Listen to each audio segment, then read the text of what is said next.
পৌরসভার সদস্যরাও আছে, জেলা পরিষদেরও আছে, আরও বিভিন্ন পঞ্চায়েতের যারা জনপ্রতিনিধি এবং যারা পৃষ্ঠা প্রমুখ, যারা 2018 নির্বাচনের যারা মূল কান্ডারি আমি বলবো, সামনের থেকে যারা লড়াই করেছে, তারপরে বুথ কমিটির যারা পদাধিকারী এবং মণ্ডলের যারা পদাধিকারী এবং তার বাইরেও অনেকে আছে যারা জেলাতে বিভিন্ন মোর্চায় যারা পদাধিকারী, আমাদের এটা পার্টির যারা কার্যকর্তা তাদের এই সভা যেহেতু সাংগঠনিক আমাদের পার্টির, তার জন্য রাজনৈতিক বক্তব্য আলোচনা আমি কম করব। দুই একটা কথা আমি শুধু সাংগঠনিক বিষয়ের উপরে আলোচনা করার চেষ্টা করব এবং তারপরে আমি আমার আলোচনা শেষ করব। কারণ আরও একটা প্রোগ্রাম হয়তো বা আমাদের মণ্ডলে তারা চিন্তা করে রেখেছে। অভিনন্দন দিল্লি আমাদের যে নতুন মুখ্যমন্ত্রী হয়েছে তার নেতৃত্বে আরও একটা মন্ত্রিসভা পুনর্গঠন করা হয়েছে, আপনারা জানেন। আমাদের প্রাক্তন যুব মোর্চার নেতৃত্ব এবং পঞ্চায়েতের যিনি প্রতিনিধি হিসাবে 18 আগে থেকে কাজ করে সরকার আনার ক্ষেত্রে যোগ্য ভূমিকা নিয়েছিলেন আমাদের যে প্রীতোষ দাস, তার স্মরণ সভা ও রাখা হয়েছে। যেহেতু আমি তার উপরে কয়েকটা কথা বলে আমি সভা শুরু করতে চাই। কি কি কাজ করেছেন, কি কি ভূমিকায় ছিলেন, সেটা বিস্তারিত আলোচনা করা হয়েছে, আমি সেই দিকে যাব না।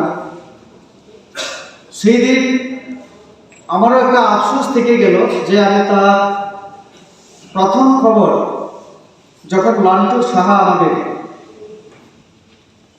প্রাক্তন আমাদের মণ্ডলের বোধহয় সাধারণ সম্পাদক এবং যুব মোর্চার সভাপতি প্রাক্তন লান্টু সাহা আমাকে ফোন করলো। এখন আমাদের লান্টু সাহা ফোন করে আমি ঠিক জানি না, ও আমাকে ফোন করেছিল। কিন্তু সেই দিন আমি ডিএম অফিস মিটিংয়ে ছিলাম, মোবাইল আমার হাতে ছিল না। 4টার সময় যখন মিটিং শেষ করে খাওয়া হলো সকালের খাবার, তারপরে UTPC আপনারা জানেন উদয়পুরে একটা অফিসে আমি সেখানে গিয়েছিলাম। আরও সেখানে 1.5 ঘন্টা কাটানোর পরে যখন আমি ফোনটা দেখলাম, ততক্ষণে ফেসবুকে আমি সবটা জানতে পারি যে এখানে এরকম একটা ঘটনা হয়েছে। লান্টু সেদিন দুঃখ প্রকাশ করে একটা ফেসবুকে একটা পোস্ট করেছিল। অন্য সময় হলে আমি তাকে ধরতাম, কিন্তু তার আবেগ আমি ধরতে পেরেছি। কারণ যে কোনো হলে আমি এবং প্রতিমা দিন নাম উল্লেখ করেছে, পোস্ট করেছিল, আমরা দুঃসময়ে তার ফোন তুলে নিই। এটা আমাদের অনেক সময় ব্যাক আইডিয়া ফেলে দেয় যদিও, কিন্তু আমি তাকে এই জন্য আমি কিছু বলিনি যে সেও আবেগপ্রবণ হয়ে পড়েছিল।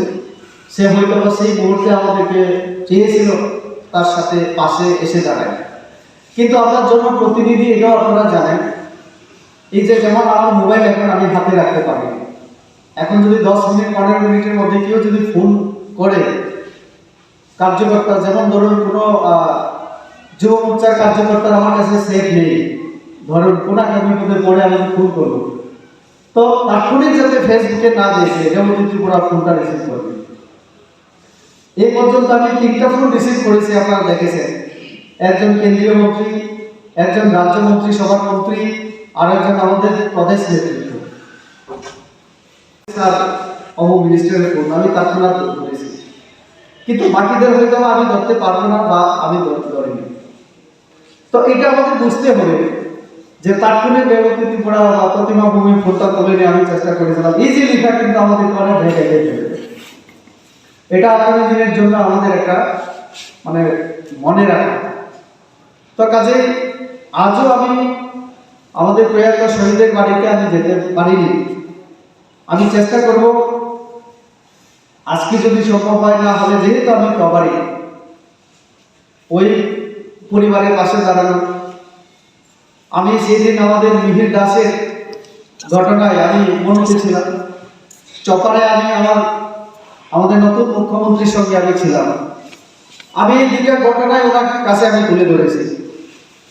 মুখ্যমন্ত্রীকে আমি অনুরোধ করেছি যে এই দুইটা পরিবারকে আমাদের অন্তত ভালো করে দেখতে হবে, এবং যারা আহত হয়েছে আমাদের মিহির দাসের সঙ্গে যারা আক্রান্ত, আজকেও অনেকে জীবিতে ভর্তি, অনেকের অপারেশন হবে। তো সমস্ত দায়ভার পার্টি গ্রহণ করেছে। মুখ্যমন্ত্রী বলেছেন সেদিন সরকার বিভাগেও দেখবেন যে এরকম ঘটনা এটা তো অপ্রত্যাশিতভাবে হয়। তো যারা মানে পার্টির কার্যকর্তা, হ্যাঁ অবশ্যই পাশে দাঁড়ানোর জন্য চেষ্টা করেছিলেন, কিন্তু অন্যদেরকেও যাতে এরকম একটু অসুবিধায় মানে না ফেলে।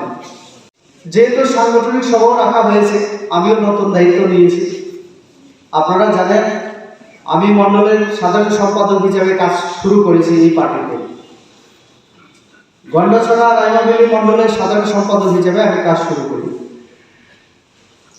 তারপরে যুব মোর্চাতে আমি কাজ করেছি সাধারণ সম্পাদক হিসেবে। যুব মোর্চায় কাজ করেছি কেন্দ্রীয় কমিটির কার্যকরী সদস্য হিসেবে। পশ্চিমবঙ্গে 9 মাস আমি সহপ্রভারী হিসেবে। জনজাতি মোর্চার আমি প্রায় 2 বছরের মতো আমি ছিলাম প্রদেশ সভাপতি। এখন আমাকে রাজ্যে প্রদেশ সভাপতি করেছে। আমি একবার আমার পদ নিয়ে আমি দাবি করি,